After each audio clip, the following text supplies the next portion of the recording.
Welcome to another interview en El Vocero Hispano. We have today the prosecuting attorney of Kent County, Chris Becker. Welcome, Mr. Becker. I appreciate it. Thank you for having me. I was reading the mission statement of your office. The mission statement said, we will protect the rights, safety, and security of Kent County residents through diligent efforts to prosecute criminal offenses, support victims of crimes, establish paternity and child support, and intervene in situations where children has been neglected or abused in Kent County. Which of those offenses does the county attorney's office work with the most? Boy, it's probably, I don't know, there is one that's the most. I mean, I think they're all equally important, and that's the thing, because we are so broad. I think everybody thinks of a prosecutor's office being, okay, that's criminal justice system, we're prosecuting criminals, we're going through that, but part of that is also helping the victims through the system, trying to work with the victims and make sure they're informed, but then people are not aware of, I think is incredibly important, the child support work we do. We're part of responsible for establishing child support. So that's, very important to get kids the support they need. And it also helps the dads. Generally it's the dads, the non-custodial parent, getting the visitation rights. And then there's also the neglected kids. So I don't know if there's one that's more important. I think one of the things is we can hopefully work together. It's kind of working together. So if you start a kid off right, we don't see him at the end of the criminal justice system. So I don't know if there's one that's more important than the other. I think it's all equally important. In the case of Random Vite, for the homicide of Ruby Garcia, the media has paid special attention to the legal status of the offender. What do you think about that kind of stereotype has been made between undocumented immigrants and criminals? And that's the thing, because one of the questions I got at the press conference was, is this something that's, see a lot, and this is, this isn't the first time we've had this, unfortunately. And then we had one, Luis Fabian Bernal Sosa, which happened a year ago. Same status, same everything else, almost the same facts in terms of, being in a car and everything else. But I think the biggest thing I tried to say, well, this is also domestic violence. I mean, a domestic violence problem, and domestic violence cuts across, status, income, race, whatever you may think of. Domestic violence is a huge problem, and I think to some extent you're right. It's a good thing right now in election year where they're focusing on that status, and I'm not saying that's not an issue, but it's also the domestic violence is getting lost in that, because that's a huge problem. That's something we've been working on as a county, is trying to set up a DV court and really work with the Domestic Violence Action Network to really work on domestic violence wherever that may be. Brandon used a gun to kill Garcia, like other offenders as Luis Fabian Bernal. They were both undocumented and they both had guns. Regardless of the Second Amendment, you don't think something needs to be done to control the guns market? I agree with what you said in terms of there's too many illegal guns. And that's the biggest thing, especially coming off of COVID. We saw a huge amount of juvenile crime where they're stealing the cars and then using the cars and they're breaking into gun stores. We've had going back a few years, we've had break-ins to the gun stores, stolen guns. Those guns make it to the streets. I like you, a full support of the Second Amendment. People who know how to use guns, trained how to use guns. That responsible gun ownership, we've got no issue with. It's the illegal guns, and it's the attitude. The attitude of so many people, and generally young people, who it's, whether it be they watch too many video games, they watch too many movies, they think it's kind of a fun thing, and it's a macho thing, and it's something they got to do to carry a gun around and then flash it, and then you flash it. And I've had too many cases where it starts out with this kind of bluffing that, hey, I got a gun, and next thing you know the gunfire erupts, and unfortunately then we have one dead person, or if not more. And it's the culture surrounding the use of the guns. I think that's somehow we've got to address.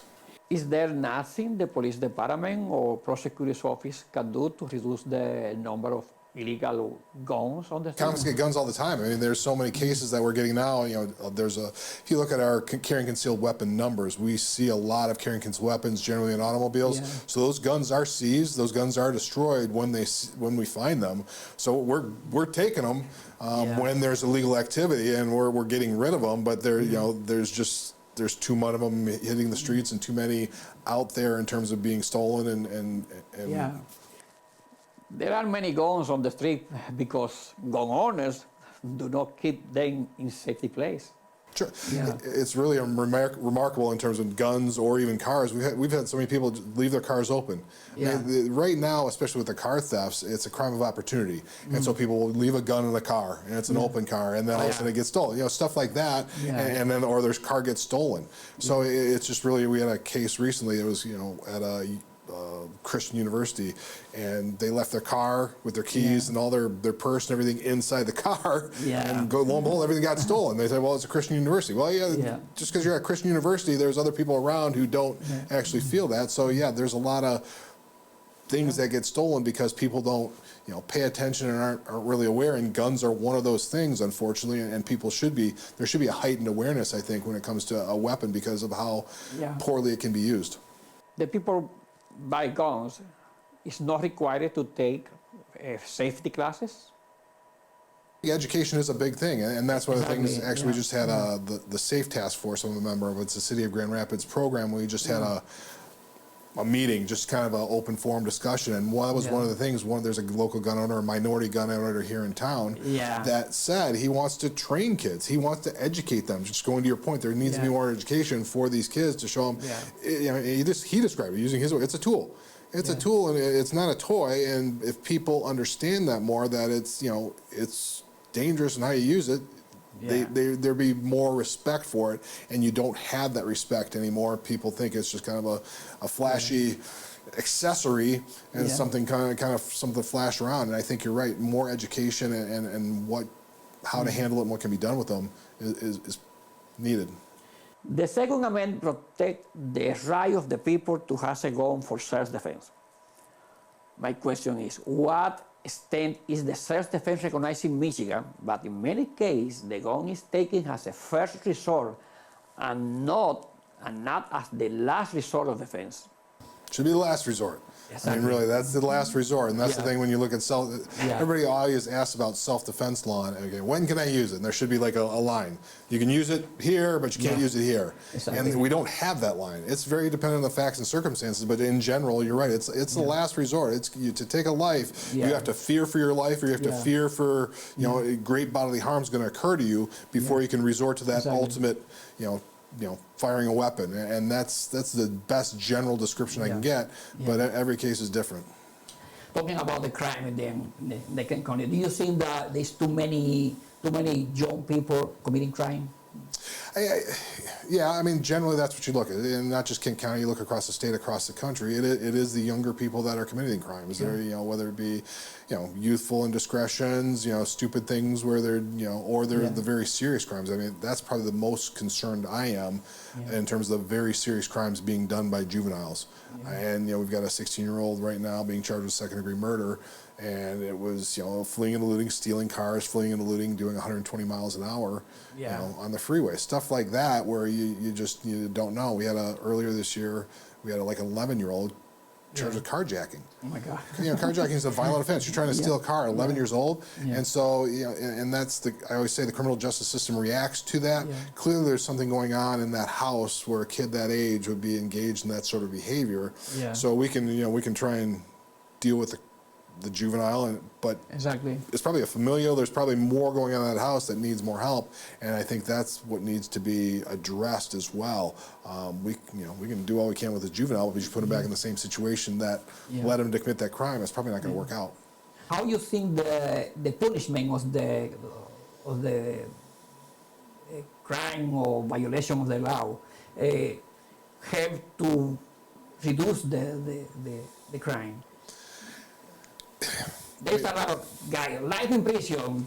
I mean, part of it is just locking people, locking people up. You know, they can't commit the crime. I mean, there is something, and I think that's the traditional. Everybody thinks prosecutors, we're just here to lock people up, and I'm not saying that, but there are people that cannot conform their behavior to society, and so they should be locked up. And I think we have to do a better job in trying to identify those individuals.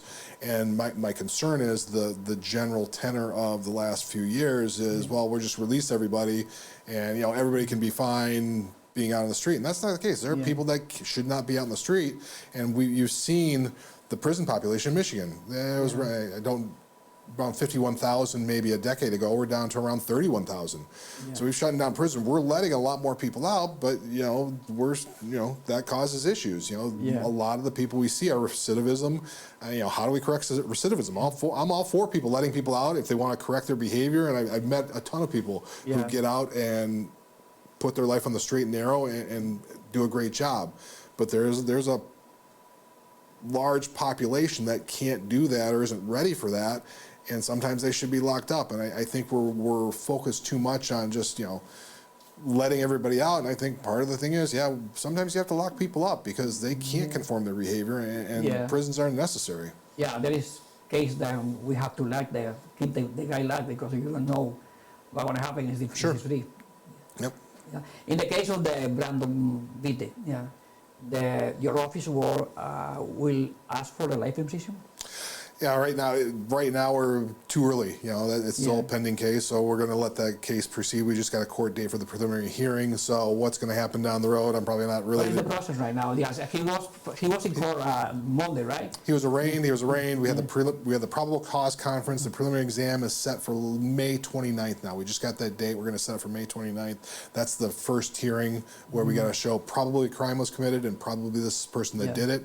If we establish that, it would move on to circuit court for ultimately being held to trial. So what's going to happen down the road? It's really too early at this point in time. I need to talk with the victim's family, and let the process play out more. In the case of Luis Fabian, your office asked for life imprisonment? That one, it's not a matter of asking. He was convicted of first-degree murder. So it's it's an automatic. But it's an automatic life without the possibility of parole. And that was, given the evidence, we charged that right out of the gate. That was a case, I handled that case. Yeah. So we charged first-degree murder right out of the gate because I can talk about that one because it's over now. I mean, that was, he went in. I mean, if you look at, we had the video. It was a child custody pickup. She was there to pick up their child, who's a special needs child. Yeah. They got into an argument there. He goes back inside the house, grabs an AR-15, wraps it in a blanket, walks out. AR-15, walks out and point blank. For me to you, probably. I mean, she was sitting in her driver's seat of the car. For the evidence we had, the door was open on or the window was open because there's no. He shot her. I think it was 5-6 times. So that's first-degree murder, premeditation, deliberation. He intended to go out there and shoot her, and the jury found him guilty of first-degree murder. So there is no option. He will get life without the possibility of parole. It's just a horrendous crime, and so fortunate that their child didn't get killed. I mean, the kid's in the back seat right behind mom, and nothing happened to the child. It was horrible. Yeah. What do you think about what is the reason there is too many young people involved in crimes? I mean, there's not just one thing. Once again, one of the things we're talking about is for victims, lock your cars. That's just a simple thing. Very rarely, I mean, every once in a while, and they'll break a window, but it's a crime of opportunity. So they're testing doors. They find an open door, and then the keys are in it. We're getting cases where they're not even punching the steering column. They're just have the keys in there. So, but once again, how do you attack why they're doing it? And so going to your point, keeping them off the street. I'm very active in the Boys and Girls Club. Like the Boys and Girls Club has good programs. There's, trying to get, the Safe Task Force, trying to get other programming for the kids after school, late at night, basketball leagues, whatever that, to keep them engaged. COVID was huge because you lost your football teams, you lost your bands, you lost all that stuff. So trying to have them with something to do is a huge part of it. And then just, if something happens, trying to make sure getting help into that. We're working with a GRACE program put on by Pilgrim's Rest church here in town, and they're really trying to take a lot of some of these kids that are going down that road. A lot of them are involved in car thefts, and treating them, getting them mentors. The kids are, once they've committed these crimes, they've committed more of them. How do we get them mentors? How do we get them programming and show them their life? What can they do in life? Job training. Maybe looking at mentoring their parents. So I think stuff like that is preventing it, and then if it happens, trying to get them the help they need to get them on the straight and narrow, so we don't see them because juveniles can't go to prison. So, except in extreme circumstances, we want to stop that if at all possible and get them on a productive life. Yeah. In your personal opinion, what do you think about the Brandon Vitte case that was, or the Ruby Garcia was too many politicized? Too politicized? No, No, it's. I mean, it's very difficult for a family. I feel for the family because I think, you know, you're dealing with one of the most horrific things that could ever happen to a family, that you get that call that your loved one's been murdered, and then you're thrust into the national spotlight like that. So I feel for the family. With the case of the Georgia too. Sure, exactly. And so whatever, you know, you're going through the worst time of your life, and then all of a sudden it's on national news, and you probably can't avoid it. Yeah. So, yeah, it is what it is. I can't control it. They can't control it. Like I said, we had the same thing happen a year ago, and it didn't make the national news. So, unfortunately, some cases have a life of their own in terms of what happens to them, and hopefully, you know, they can just get through this process, and we'll, you know, we have victim advocates, or, you know, we'll hopefully guide them through this process and try and make it as comfortable as possible, because it's a tragedy, and to have it played out in the national news media, it's very difficult for them. People consider the undocumented people like criminals. No, everybody. There's millions of people working here. Working hard. It's very good. Actually, I wish I could remember the name. There was a case. It was a murder case I had a few years ago. It was years ago. You know, we had an American citizen. I forget his name. He committed a murder in Ohio. Got 30 years. Came up here after being released, and it was an undocumented family. It was he killed the wife over in a greenhouse in Walker. She got killed her, buried her. They found her after she was run over by a bulldozer. I mean, just a horrific crime. And nicest family. The dad was working 2 jobs. He was working at the Amway. He was working at like a laundry facility. The kids were going to Catholic Central. Nicest family, nicest kids. Their mom gets murdered in just a horrific fashion. They you know, they were here. They, you know, they came over. They shouldn't, you know, they're undocumented. But why are we demonizing them? Because they're doing everything right. They were trying to do everything right, making a better situation for their kids and their family. And unfortunately, you just sometimes that gets lost. Thank you, Mr. Becker, for all that information. We believe that it is very important for our community to know how your office works. That it's not just for put people in jail. Put you in jail if you commit a crime. That's what they're for. I mean, we're trying to be very supportive of you know, victims of crime wherever they come from. I do U visas, T visas. I sign them because I think it's important to say, you know, we're victims of crime. We want to work with you. We're not trying to work against you or your family. Thank you for coming. We expect you come back another time. It's been too long. Yes, definitely. Thank you. Yes. And thank you for being with us. If you want to see this interview and other interviews in English or Spanish, you can visit us in our YouTube channel, El Vocero Hispano TV, or visit us in our website, elvocerous.com or elvocero.net, as well as our page in Facebook and Instagram.